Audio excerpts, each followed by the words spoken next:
make things easier to think about, we typically compartmentalize into different categories that are based on the amount of energy that's associated with these different transitions. So for example, at one of the highest energy scales, we've got our electronic transitions in these molecules. These can happen at, say, the optical frequency regime.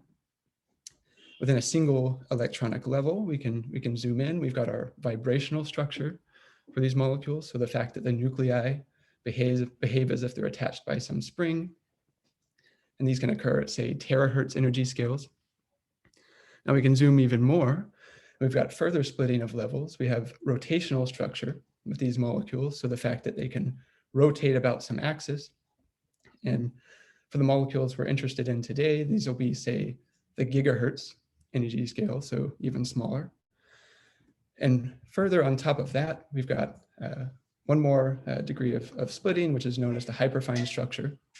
So for the fact that in our molecule, the nuclei, for example, have spin, and those nuclei can interact with their environment, they can interact with one another, and that leads to a further splitting of these levels on the order of, say, 10 kilohertz to 100 kilohertz. Okay.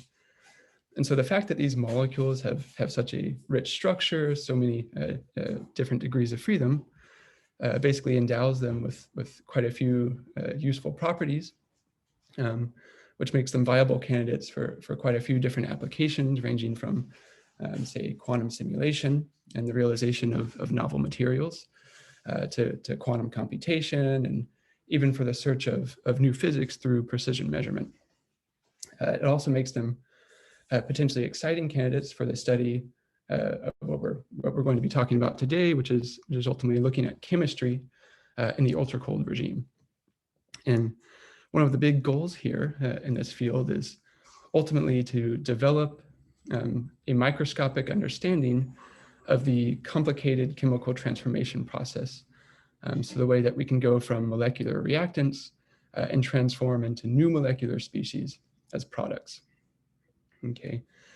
The other thing that we'd like to do in this field is not only develop a full understanding of how these chemical transformations take place, but also to see if we can come up with new ways to, say, control or manipulate reactions, say by controlling the reaction pathway or changing the outcome of the reaction.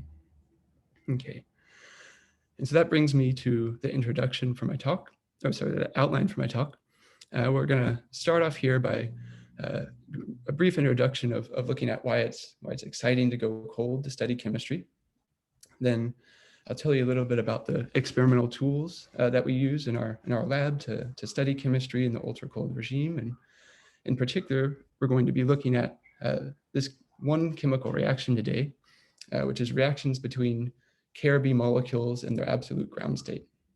And what I'm showing here is a schematic diagram for what this reaction looks like. When two Rrkm molecules can collide, they can form homonuclear products. So a K2 and an Rb2 product. And when the way that this reaction takes place, it actually has to traverse this reaction pathway. And it briefly has to, from in between the region of reactants and products, it has to briefly form an intermediate complex. So a region where the bonds are breaking and being formed, and where the nuclei are quite close in the short range.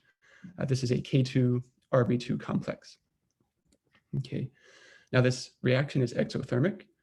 It gives off about 10 wave numbers of energy. And so compared to other typical chemical reactions, this might not seem like quite a lot of energy, but for the ultra cold scales that we're looking at today is actually quite a lot.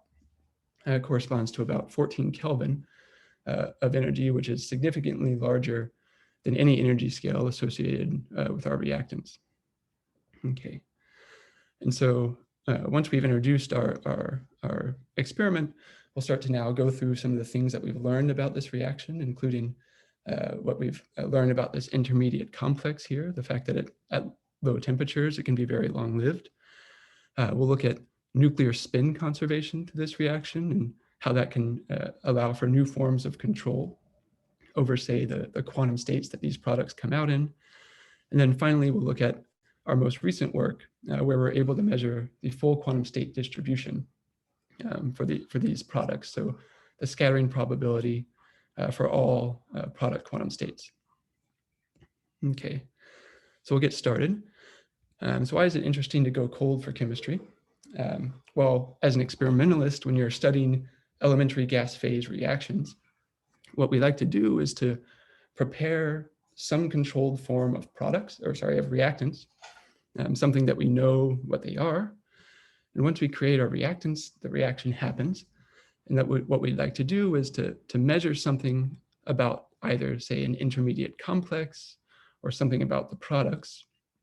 And from our measurements, what we can do is to compare to, say, some predictions from theory, and ultimately from that comparison, develop some fundamental understanding about this quantum mechanical process, this chemical reaction process.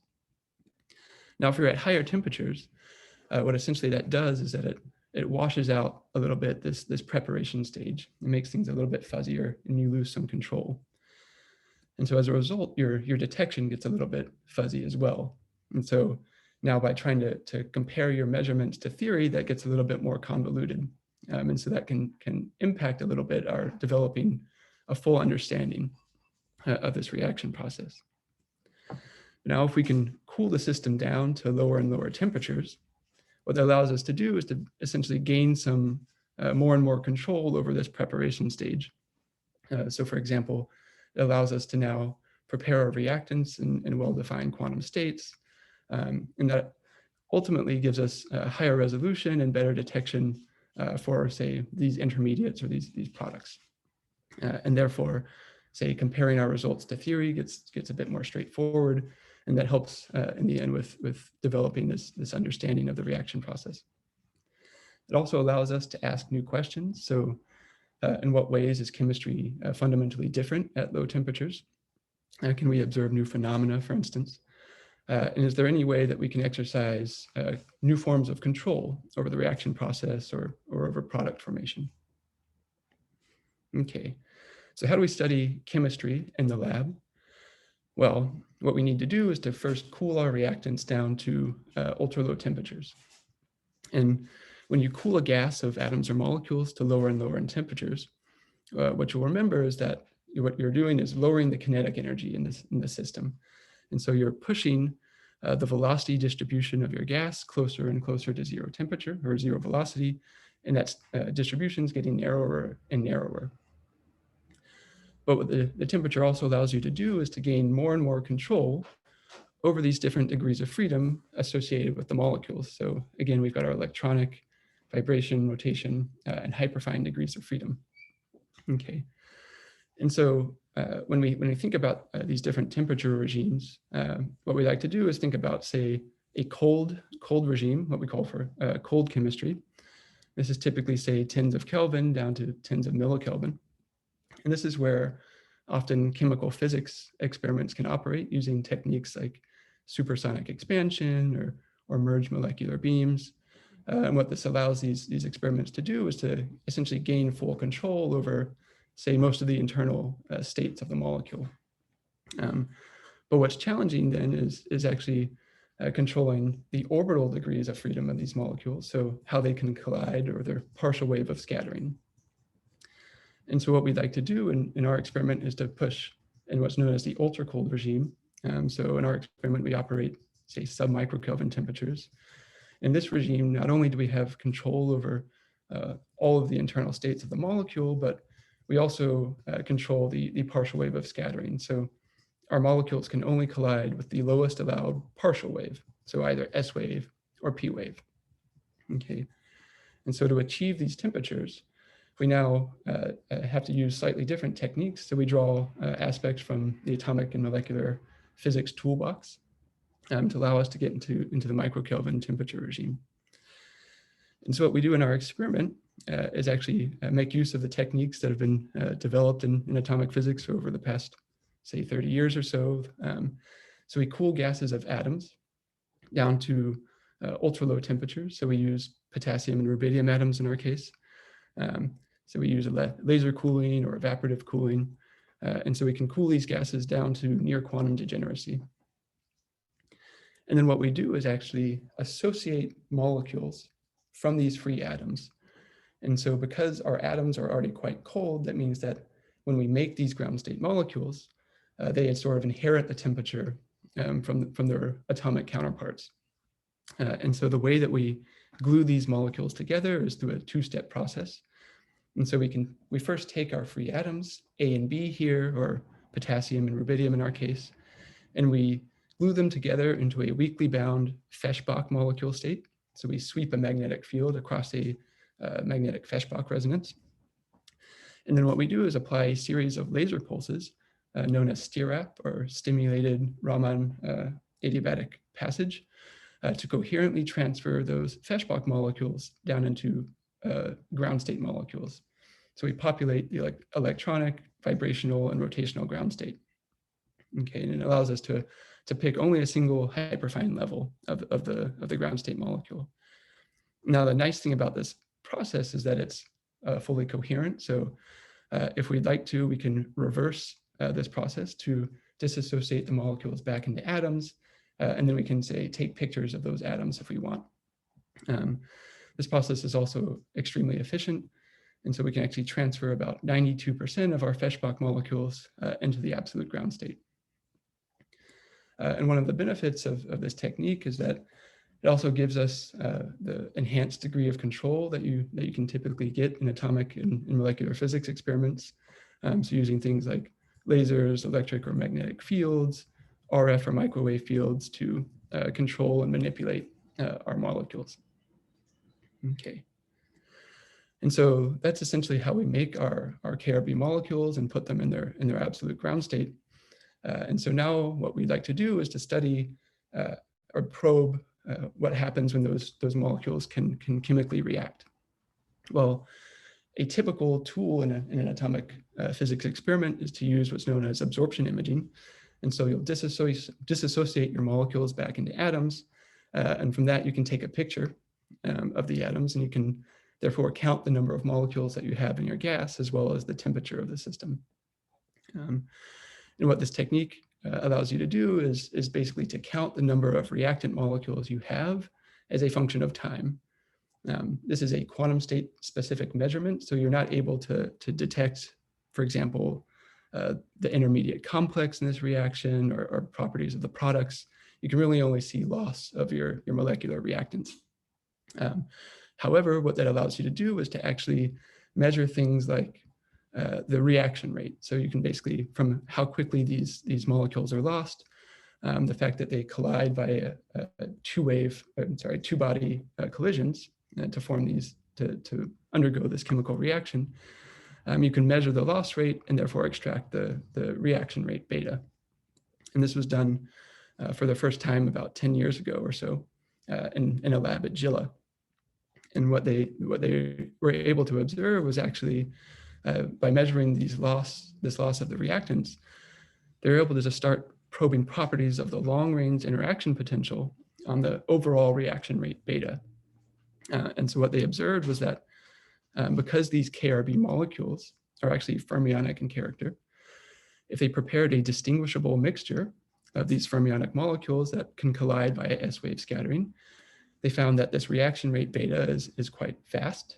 They had very efficient scattering, very efficient reactive collisions, and that the reaction rate was independent of temperature. Okay, but this was different from if they were to actually prepare an identical gas of these molecules, so identical fermions, which can only collide via P-wave scattering at ultra low temperatures. And what they observed is that for P-wave scattering, the reaction rate is suppressed relative to the S-wave rate, and it's linearly proportional to the temperature. Now this makes sense because in P-wave scattering, you have a centrifugal barrier. And so with a higher temperature, that sets how quickly you can tunnel through this barrier, and essentially how quickly the system can react. Okay, so this is quite exciting. Now you're seeing aspects of the long-range potential, but it's still lacking properties of what's going on in, say, the short range or what's going on with the products. And so what we wanted to do in our experiment was to develop some techniques that allow us to now investigate what's going on in these regions. Okay, so we'd like to look at things like what's happening with, say, the quantum states of the products.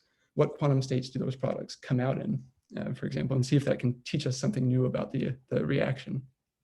And so to do that, we actually need to draw from techniques from the chemical physics community. So using things like ion imaging or mass spectrometry to probe these other aspects of the reaction. Okay, and so that's where what we had in mind when we designed our experiment.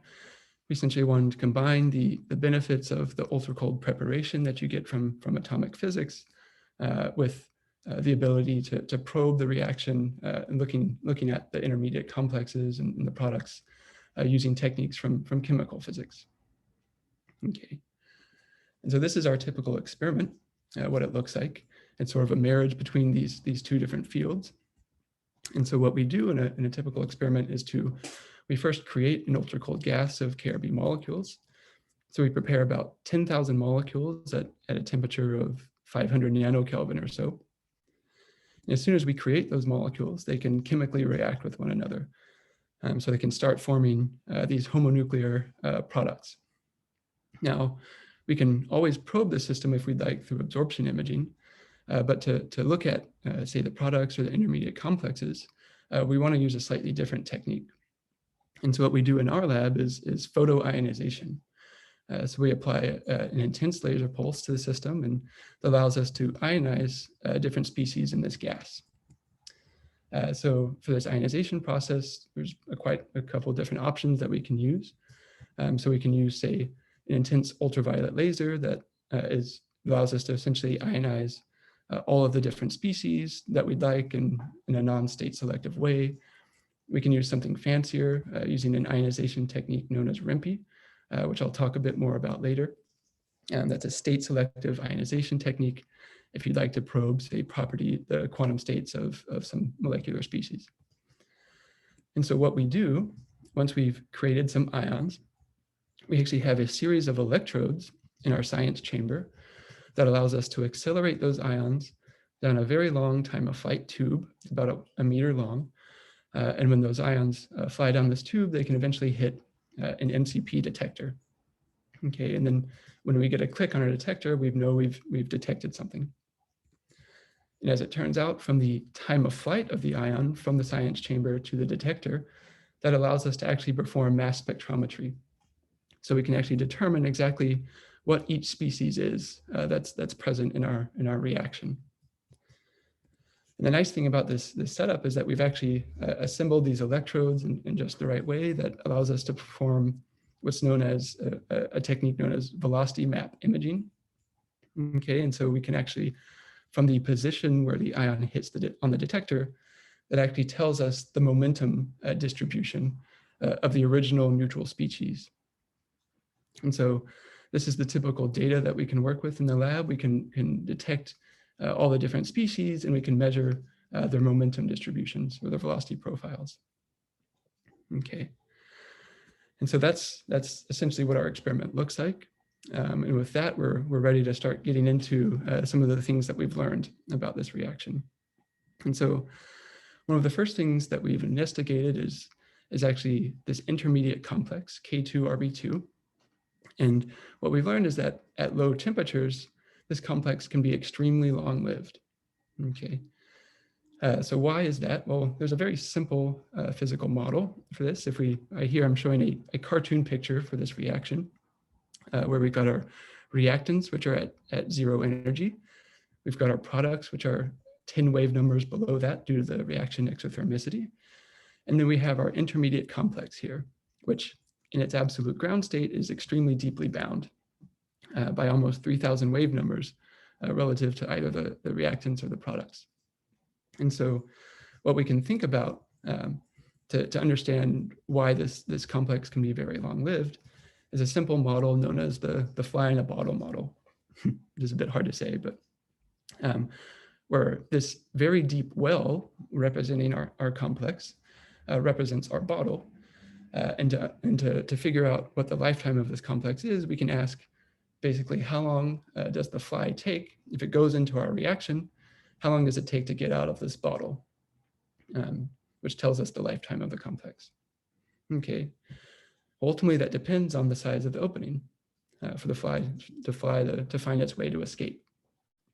Okay, now at high temperature reactions, your opening is quite large. You've got a big opening on your reactant side, you've got a big opening on your product side.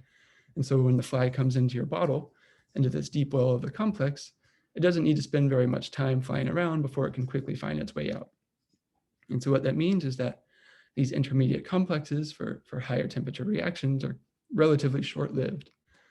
So at, say, room temperature reactions, these complexes are lived for, say, 10 picoseconds or less. So it's quite short. But now as we lower the temperature in the system, what we're doing is we're essentially restricting the size of the opening for the fly to get out. And so now when it comes into our bottle, it spends a very long time exploring this well until eventually it can find that tiny little opening that's left to it to get out. And so that's basically extended the lifetime of this intermediate complex. Okay. And the ultimate limit of this is if we prepare our reactants in their absolute ground state, then really the opening for the fly to get out is those states that are left from the reaction exothermicity in the products. Okay. So this is just a cartoon model, but it can be quantified mathematically using what's known as Rrkm Theory, which basically says that the lifetime of these complexes is set by the density of states at the energy of the incoming channel divided by the number of open exit channels for the system.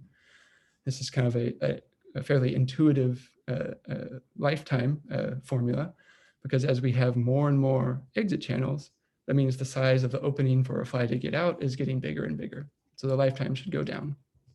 Okay.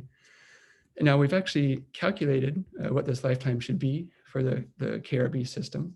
A theory collaborator of ours has done this for us, Thijs Karman. And what he found is that the lifetime of this complex should be extremely long-lived at ultra-low temperatures, on the order of 200 nanoseconds or so, which is much, much longer than any of the, say, vibrational timescales of the molecule. Okay. In previous work, we've actually measured this directly. I won't have time to talk about it today, but I encourage you to check out our paper. And what we found is that this complex is actually lived for about 360 nanoseconds. So quite similar to this Rrkm prediction. And so what that means is, indeed, at these ultra low temperatures, this complex is extremely long-lived. And so what we'd like to know now is there some physical impact of such a long-lived intermediate complex on the quantum states of the products? For example, if the system spends so much time in exploring this complex, can energy get totally randomized and redistributed, and can that affect the quantum states of the products? Okay, and so with that, we get into the heart of the talk. We're going to now look at to try to measure what these product states are.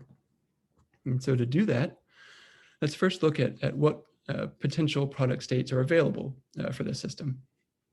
Now, if we go back to our cartoon picture, we have our energy, our incident energy of our reactants, and we've got about 10 wave numbers of energy that's available to distribute into the different internal states of the products. Now, as it turns out, 10 wave numbers of energy is not very large. It's not enough to create electronic or vibrational excitations in these molecules. So they have to emerge in their electronic and vibrational ground states. But it is, however, enough to create rotational excitations in the molecules. And now, because we actually know the structure of these molecules fairly well, we can calculate exactly what the internal energies of these different rotational states are. And what we find is that for the K2 molecules, given 10 wave numbers of energy, they can occupy a maximum rotational state of 12. And the RB2 molecules can have a maximum rotational excitation of 20. Okay, so these are the possible quantum states for both product species. And so now what we'd like to know, if we can detect what quantum states of the products are occupied by the reaction, so detect which of these states have population, in our system, can we learn anything about if the system has a memory about where it came from? So for example, if this long-lived complex totally randomizes energy and distributes things into all modes of motion statistically, then the system may forget about where it came from, And so what we'd like to do is to measure the quantum states of the products and see what we can find out. Now, as it turns out, to detect the product states, we need an ionization scheme which has quantum state sensitivity, and it turns out UV ionization doesn't have that for us. And so what we do is we use a slightly fancier ionization technique. So something known as RMP, which stands for Resonance Enhanced Multi-Photon Ionization. And essentially what this is, it sounds a little bit fancy, but all it is a 2-photon ionization process, where if we have a particular rotational state of our molecules that we'd like to probe and see if there's any population there, say quantum state N, we first send in a laser pulse that's resonant with a bound-to-bound transition in the molecule. So it excites it to an excited electronic state. And then we have a second laser, a 532 nanometer laser, that is able to ionize anything that gets electronically excited. And so now what you should expect to see, if you scan the frequency of this bound-to-bound transition, and you happen to hit a resonance corresponding to molecules and that occupy some rotational quantum number N, then what you should see is a peak in the number of ions that we count in the experiment. Okay, and so this is exactly what we do. We actually have separate lasers for K2 and Rb2 products. And what I'm plotting here is the number of ions that we count versus the frequency of that bound-to-bound transition. And indeed, what we see is a series of resonances corresponding to these different rotational states of the products.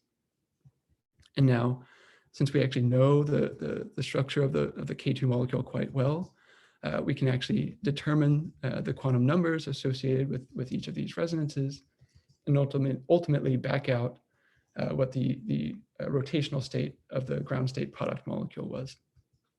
Okay, now we can do the same thing for the Rb2 products. We have a separate laser, we can scan the frequency of that laser, and again, we can see a series of different resonances. Now, this is kind of a jumble of spectroscopic data, but we can simplify this a little bit.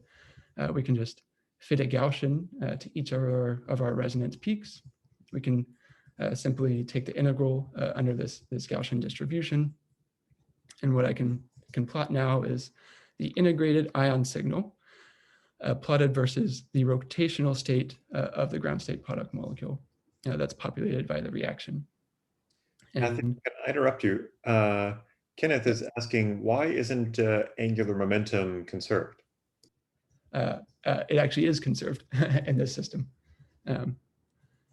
And I'll get a bit more into that.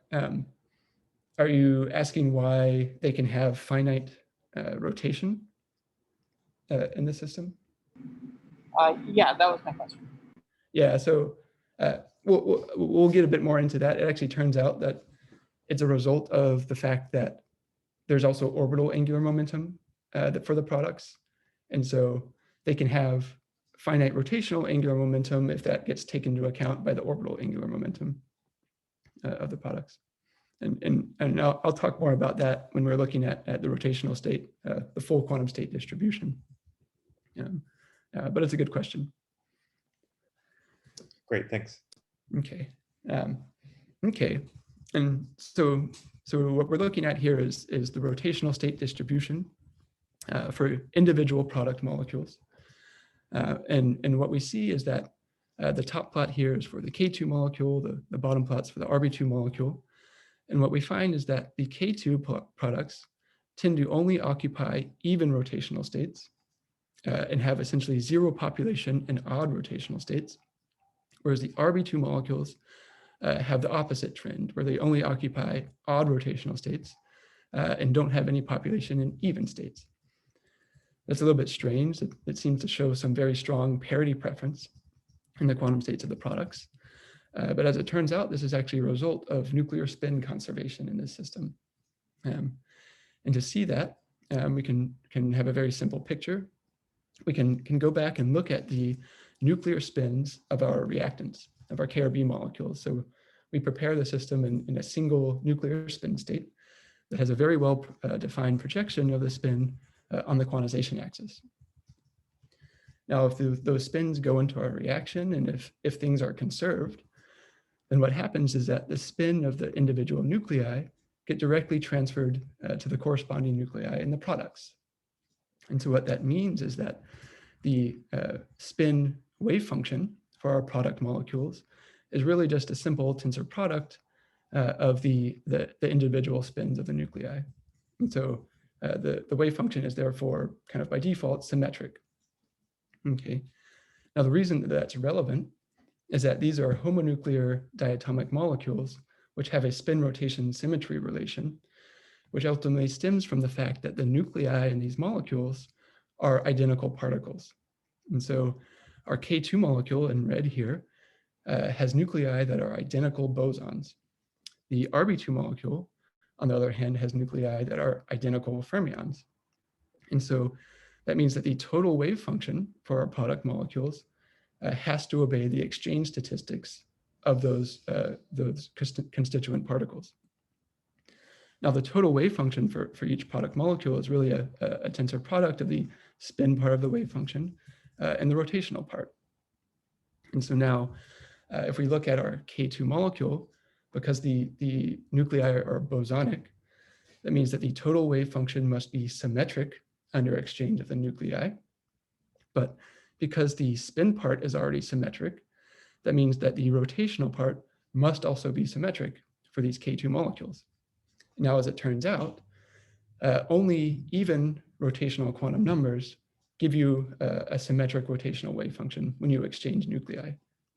And so what that means is that the K2 molecule, because it's bosonic, can only occupy even rotational states because it has a symmetric spin wave function. The opposite is true for the Rb2 molecule, which are fermionic nuclei.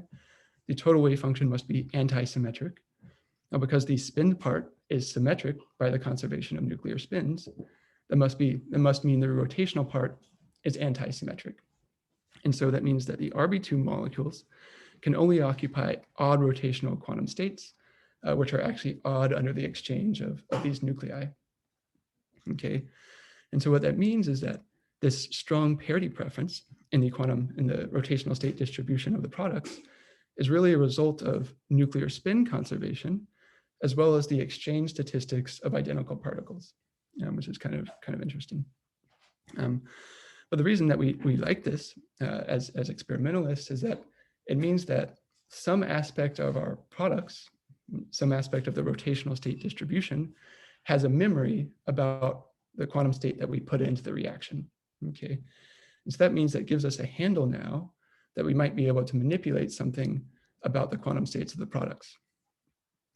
And so in particular, what we're going to do is to try to manipulate the original nuclear spin state that we put into the reaction. And so going back to our simple picture, originally we put in just a very simple nuclear spin state, but what we can do is to actually try to control that a bit. So we can say put in a superposition state of nuclear spins. We can say rotate our spins along some axis, and we can see how that can have an effect now on our rotational state distribution. Now, a simple way to do that, you can do that via multiple techniques, but one way to do that is really to just take advantage of the Zeeman structure of KRB. Okay, so basically the hyperfine structure of the molecule. And so we can actually control in our experiment the magnetic field where this reaction happens. Now, looking back at the data I just showed you, which is taken actually in a magnetic field of 30 Gauss, the form of the nuclear spin state of KRB at that field is quite simple. There's a very well-defined projection of the individual nuclei onto the quantization axis. And from the previous arguments we gave, that led to only symmetric spin states of the products, and therefore a strong parity preference in our product rotational states. But now if we perform the reaction at a different magnetic field, then because of the hyperfine structure of the KRB molecule, that means the form of the nuclear spin state becomes a bit more complicated. We actually admix in different states into the nuclear spin wave function, purely due to the Zeeman structure of KRB. So nothing too crazy going on there. But now if we put in this more complicated spin state, what happens to the rotational state distribution? Well, as it turns out, we now develop a very strong population in the opposite parity rotational states. And what that means is that this more complicated nuclear spin wave function is allowing us to populate both symmetric and anti-symmetric spin states of the products. Okay, and now in our experiment, we actually we don't need to perform at one field or the other. We can continuously tune the magnetic field where the reaction occurs. Okay, and so what we can do, for example, is calculate the form of our nuclear spin wave function in KRB. This is just taking the hyperfine structure, plugging it into a Mathematica notebook as a function of magnetic field, including the Zeeman effect. And you can calculate these coefficients, alpha, beta, and gamma, as a function of field. And then what you can do, because nuclear spin is conserved in this system, you can actually take this wave function and tensor product it with another, so simulating the collision of two KRB molecules.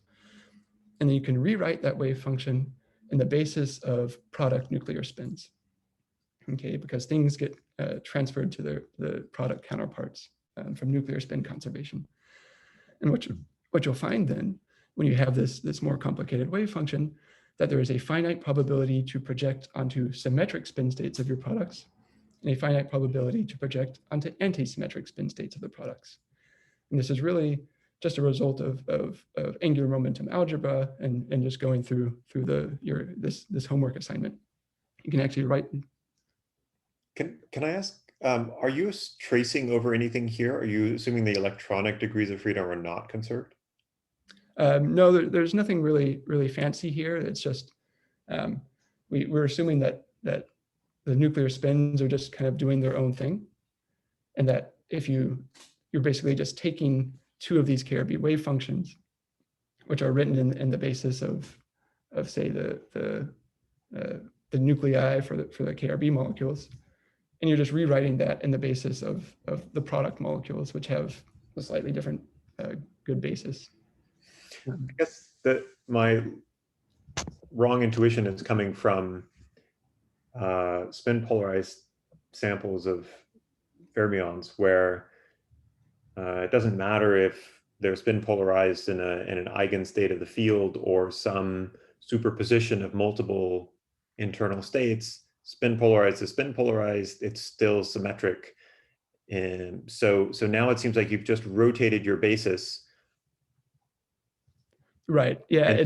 So the fact that suddenly, after rotating your basis, you have an anti-symmetric component or a symmetric component come out is just surprising to me. Yeah, I agree. It's totally a little bit funny. I would also maybe potentially have that same intuition, but it's really just if you take the potassium nuclear spin, if you write the angular momentum vector of potassium in the basis of our reactants, these spins are decoupled, but the potassium molecule from the rubidium molecule. But now in the product molecules, a more typical basis state is where the nuclei of the K2 molecule is really the sum. The good basis is the sum of the angular momenta of the two nuclei. So the angular momentum of one potassium nucleus plus the other.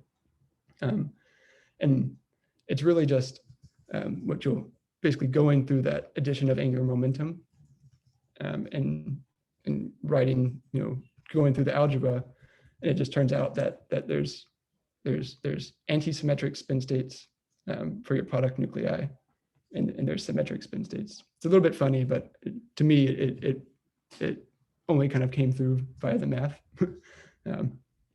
But it's really just writing it in a new basis. And maybe. Okay, I'll just think about it.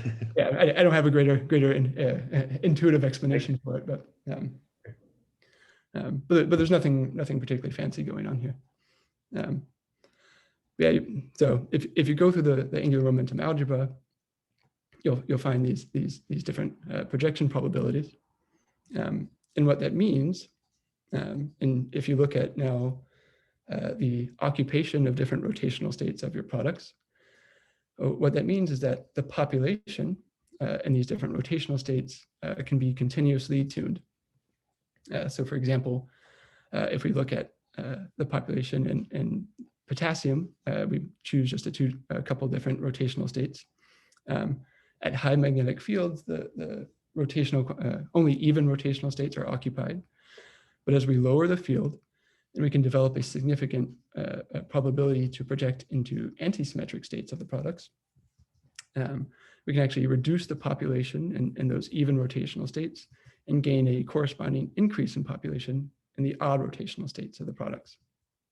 The opposite trend happens for the rubidium molecules, where you have a high population in odd rotational states at high field, but as you lower the field more and more, you can reduce that population and continuously tune an increased population in the opposite parity rotational states.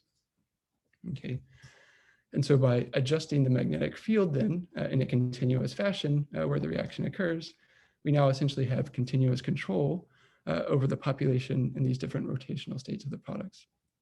And so that's kind of represents a new form of control over these rotational state distributions using only the nuclear spins of your reactants. Okay. And so with that, that brings me to the final part of my talk, where we're now going to investigate the quantum state distribution for this reaction. Okay, so what we'd like to measure now is the probability to scatter into all possible product channels.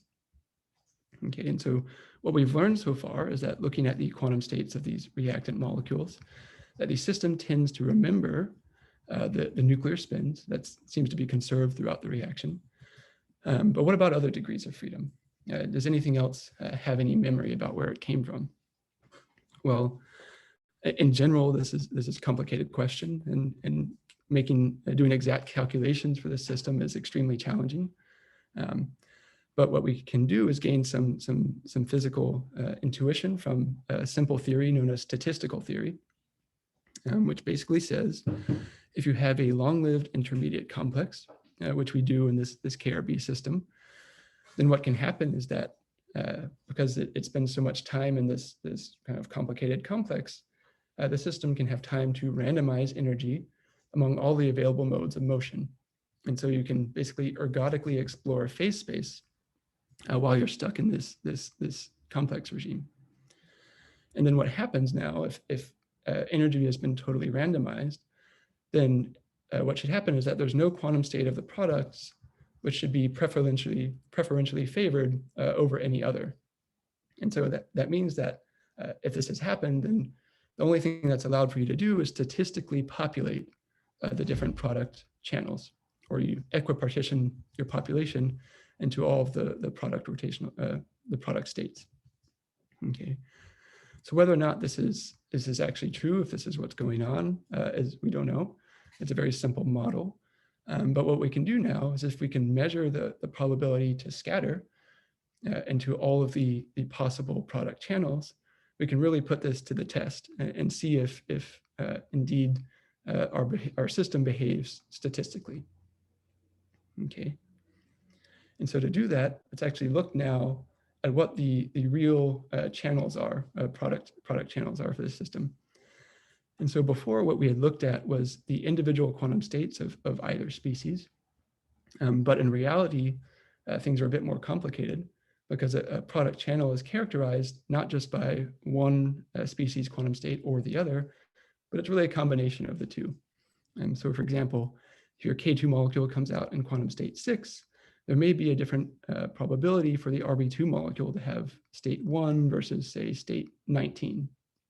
So it's really a two-dimensional problem, okay? And now what I'm showing here in light red or pink is those potential combinations of rotational states which are accessible by energy. So given this 10 wave numbers of reaction exothermicity. Okay. Now, if we perform this reaction at high magnetic fields, say 30 Gauss, where the Rb2 molecules can only occupy odd rotational states, and the K2 molecules can only occupy even rotational states, then the potential allowed combinations are those shown in dark red here. So there's, of these possible channels, there's about 57 that are allowed in this reaction. And so now, to develop some understanding of the scattering probability into all of these potential combinations of state pairs, what we can do is develop our statistical model. And so what we have to do to look at the predictions of this statistical theory is really count the degeneracy associated with each combination of rotational states. And that'll set the scattering probability for that combination. Well, why is there a degeneracy for each combination of rotational states? Well, it really boils down to the fact that our product molecules have another degree of freedom, which I haven't mentioned before, and this kind of addresses the original question about angular momentum conservation in this system. The fact that the molecules can have orbital angular momentum about one another. Okay, and so to count the degeneracy of each rotational state, so given some nRb2 and nk2, is really to count the number of ways that you can orient our three angular momentum vectors, the rotational angular momentum and the orbital angular momentum, such that you conserve angular momentum in the system. Now, the initial angular momentum is given strictly by the orbital angular momentum of our reactants because we prepare them in the rotational ground state, but they collide via p-wave scattering because they're identical fermions. And so the initial angular momentum has magnitude 1, okay? And so the degeneracy corresponding to different combinations of rotational states of our products is really the number of ways that you can add 3 angular momentum vectors to conserve the total momentum to get a value of 1. And when you do that, you go through this assignment in angular momentum algebra, what you'll find is that there's a different degeneracy for different combinations of rotational states. And what statistical theory would say is that the probability to scatter into these different combinations is really scaled by the degeneracy of each combination. So the higher the degeneracy, the higher the scattering probability. Okay, and so that's what we'd like to now measure in our experiment. And so to do that, we need a slightly fancier detection scheme, which allows us to detect individual chemical reaction events. So we'd like to measure the quantum state of the K2 molecule and the Rb2 molecule that come out from the same chemical reaction. And that'll allow us to actually detect these individual state pairs.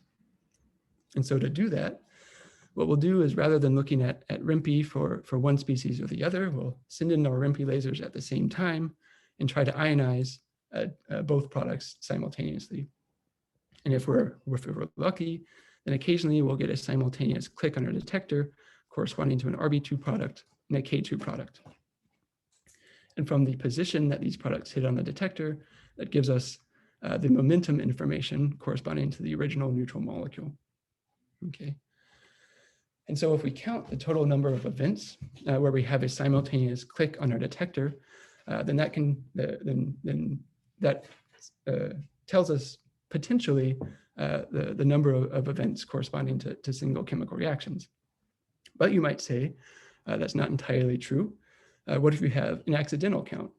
For example, where you detect a K2 molecule from one reaction that has the rotational quantum number of interest, say state 6 in this case, or the Rb2 molecule rotational state for that reaction event could be something totally random, and you just happen to detect at the same time an Rb2 molecule in state 7 in this case, or the K2 molecule from that event was also something totally random.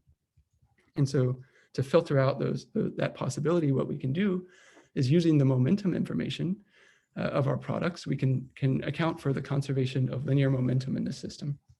So the fact that our KRB molecules start off at 0 momenta, that means our Rb2 molecule and our K2 molecule have to emerge with equal and opposite momenta. And so we can only keep those events that satisfy the conservation of linear momentum And that allows us to get a good estimate of the probability to scatter into this channel. And so by measuring and counting the number of these such events that occur for each combination of rotational states, we can now measure the full probability to scatter into all possible channels. Okay. And so with that, it leads to our full quantum state distribution. So now we're looking at the same data here. So the probability to scatter into all rotational states as a function of the RB2 rotational quantum number. And each panel here represents a different K2 rotational quantum number.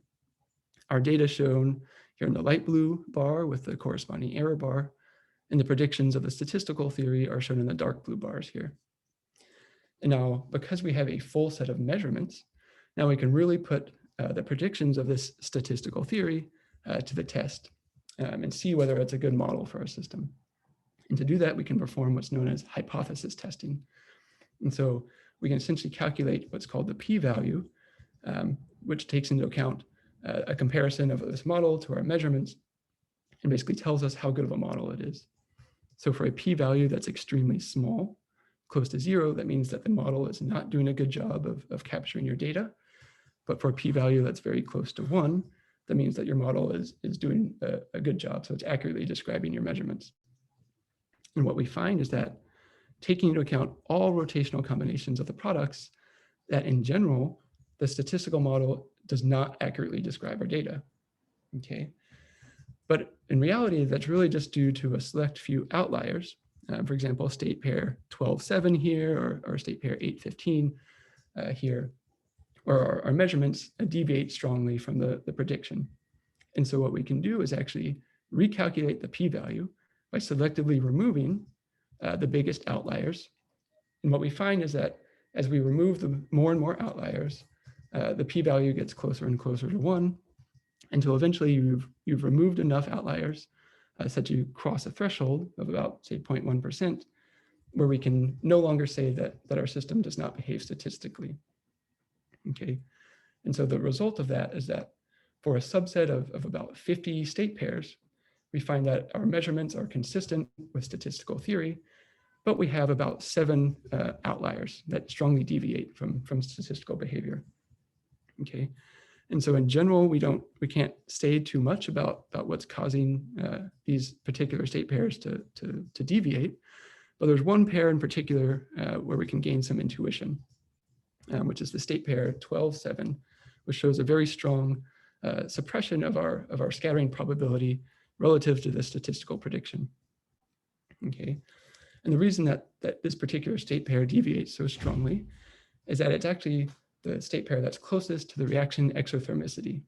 Okay, and that means that this particular state pair has the lowest possible kinetic energy that we can have. And so that means that when the kinetic energy is so low that it's susceptible to effects of the long-range potential in the system. Okay, and now if you remember that these products have orbital angular momenta about one another, and so because of that, the long-range potential has centrifugal barriers. And what I'm plotting here is ab initio calculations for the long-range potential in this system, where the different colors here represent different angular momenta. And the pink color here depicts the kinetic energy of this particular state pair. And so what you'll find is that if the kinetic energy is sufficiently low, then you'll lie somewhere in the middle of these centrifugal barriers, and that leads to a finite transmission of your products through the barriers, which can suppress product formation in this channel.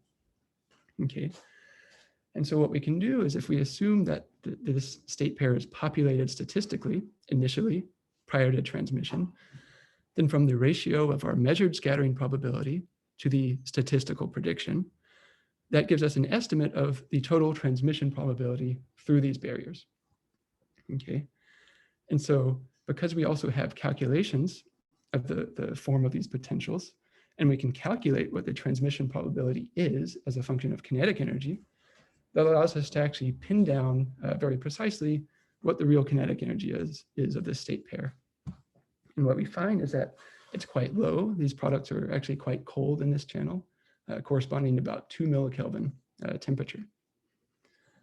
The other nice thing about this is that because we know the internal energy of the state pair very precisely from spectroscopic measurements, we can now actually very precisely pin down what the real reaction exothermicity is for this reaction. And this is the most precise measurement so far of this exothermicity. And so with that, I'm starting to wrap up here.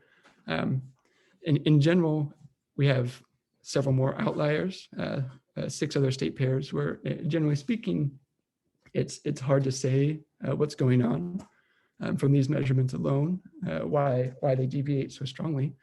What we can say is it's likely due to some sort of short range non-statistical dynamics, but without exact calculations that we can compare to at the moment. It's hard to say what's really going on here.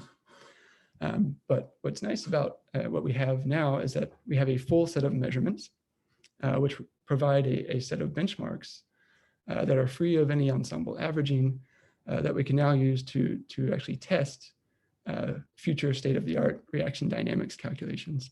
So any future calculations of the reaction have to agree with our measurements. Okay. And so with that, I can conclude. So what's next for our experiment? Well, now that we have the ability to look at the full quantum state distribution, we can start to play different tricks like initiating the reaction in different row vibrational excited states, or even coherent superpositions, and see if that has some effect on the quantum state distribution, or if we can manipulate that distribution in some way using, say, applied electric or magnetic fields. We can even start to think about even sort of more imaginative possibilities, like the potential to now probe or engineer entanglement between reaction products that come out from the same chemical reaction. That would be really cool. We're also looking at possibly studying atomic or atom plus molecule reactions, so things like Kb plus potassium. These are more feasible for current theoretical techniques. And so by performing our quantum state distribution measurements, we can now really probe the theoretical calculations. Okay, and so with that, I'll end. Of course, I'll thank my research group, as well as our theory collaborators, and of course our funding, and of course you guys for listening. And I can take whatever questions that you've got. Great, thank you very much. Fantastic. We've interrupted you already with some questions, but let me just open the floor to everyone. Please feel free to unmute your microphone and ask a question, or type something in the chat window if you prefer.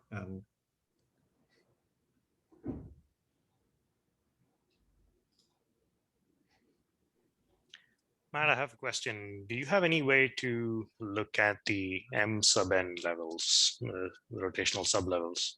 Because I wonder if there would be stronger correlations between the M sub n levels of your products. Yeah, that would be great. I think it will be challenging in the current setup. I guess on a similar note, there's also the fact that the products have hyperfine structure.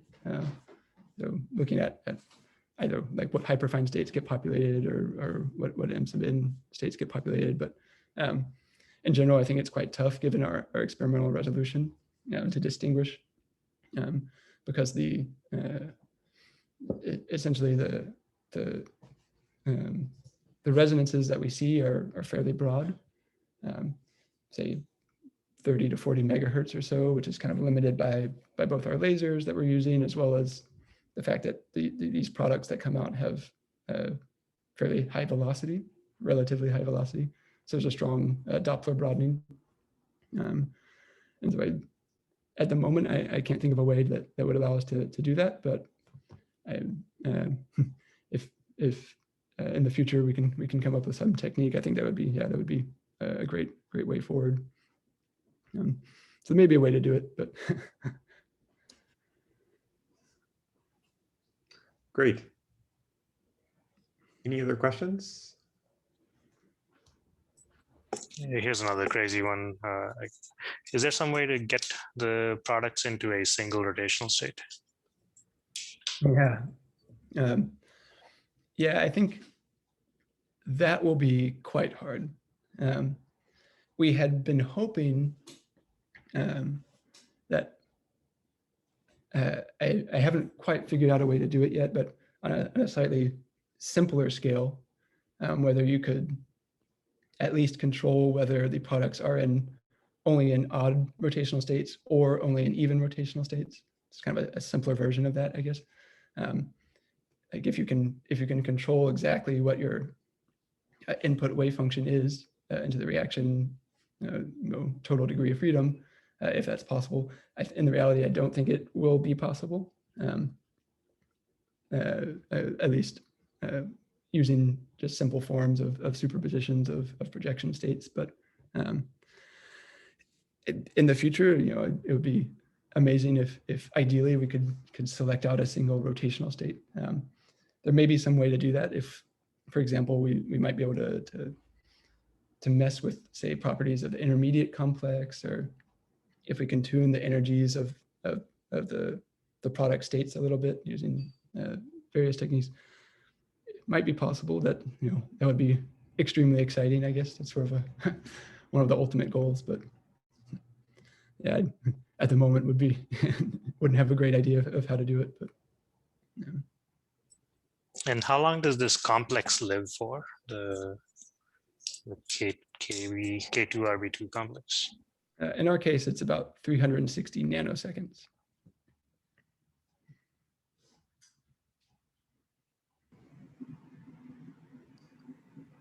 Yeah, I think this was this was a big surprise. People didn't expect a long-lived intermediate complex. Yeah, I think it was it was quite a shock, the fact that we were actually able to observe it at all in our experiment, which was quite lucky really. And yeah, so it was. I think the other quite shocking thing was that it lives around long enough that we're actually also able to observe it, that it can be affected by the trapping light that we use to hold the molecules. So we can also kill off the complex using our 1064 nanometer trapping light. So it's long lifetime, and it's quite sensitive to its environment in some sense. And so yeah, it's a paradigm shift for how these ultra cold chemistry reactions occur. Yeah. So one of the things that we're hoping to do soon is to maybe start studying this complex like more in the future, the structure of it, for example, or if we can use lasers to manipulate it in some way to alter the outcome. There's different techniques in chemistry, like Coulomb explosion, that you can use to basically blow up this complex and start to study the properties of it. So we're looking into some of those different techniques, see what the chemical physics community has to offer for us. One last question from the chat. Kenneth, do you want to just ask it? Or? Oh, I was curious, maybe I missed this. Can you put all the initial molecules in some excited rotational state? Yeah, we can definitely do that. Yeah, so we can certainly put them in either the first excited rotational state or the second excited rotational state. We have flexibility to do that. So we can either populate, say, the second rotational state using our Stirrup process, or we can bring them into the excited rotational state using microwaves. So we can use the microwaves to create, say, coherent superpositions of molecules that are partly in the excited rotational state or partly in the ground state. So that's an option. We're also looking into possibly putting them into excited vibrational states using different Stirrup lasers. And that should also give us some very different reaction dynamics to explore. Great. Why don't we stop here? Thank you very much, Matthew, for a great talk and exciting new results. And This is a recording that will